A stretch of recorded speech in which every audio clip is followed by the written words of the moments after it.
ბოლოში ძლიერმა წვიმამ ათონის ქუჩაზე ყურაშვილების ოჯახი დააზარალა. ქუჩიდან ჩამოსულმა ნიაღვარმა სარდაფი წყლით ამოავსა. ოჯახს წყლის ამოტუბოში დახმარება სახანძრო სამაშველო სამსახურმა გაუწია. 4 საათზე გამოგვიძახეს, წყალდიდობა არის, წყალი შემგვარდა პადვალში. ჯგუფი გამევედით და ამოვაქჩავეთ წყალი, აი ხედავთ თქვენ თვითონ. წვიმის დროს თითქმის ხდება არის ეს სიტუაცია, თქვენც კარგად ხედავთ რა სიტუაციაც არის და არაერთხელ დავწერეთ განცხადება. ქუჩიდან მოდის ეს წყალი და კანაოც გააკეთეს შემამეუღლებ და მამამთი ამოიღეს, მაგრამ ერთი წამოა წვიმა და ამოხრეშავს იმ კანაოს და შემოვარდება წყალი. მაგრამ დღეს ძალიან თქვენც ხედავთ რა სიტუაციაც არის და ვიყავი გამგეობაში მისული. მაგრამ რა ვიცი, არ არის ბიუჯეტში არაფერი გათვალისწინებული, ანუ ოქტომბრამდე არაფერი არ იქნება.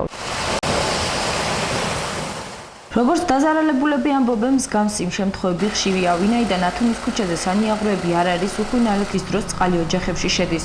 ყურაშვილების ოჯახი ითხოვს დავმონტაჟდეს ქუჩაზე სანიაღვრე სისტემები. ისინი ამბობენ, რომ ამ საკითხით არაერთხელ მიმართეს ადგილობრივ ხელისუფლებას. რაც შეეხება ამ სანიაღვრე ქსელის მოწყობას, თანხები დათვლილია უკვე სავარაუდო ღირებულება, რაც შეიძლება დაჯდეს მისი მოწესრიგება, მისი და მისი გაგრძელება სააკაძის ქუჩაზე დასრულდება და დაერთდება გასულ წლებში მოწყობილ სანიაღვრე ქსელზე სააკაძის ქუჩაზე. ესე დათვლით სადღაც ალბათ 80,000 ლარზე არის საუბარი არის. როდესაც ალბათ ბიუჯეტი გაიხსნება და თანხა იქნება გათვალისწინებული ჯერ პროექტირების, შემდგომ სამუშაოების შეწყვეტის.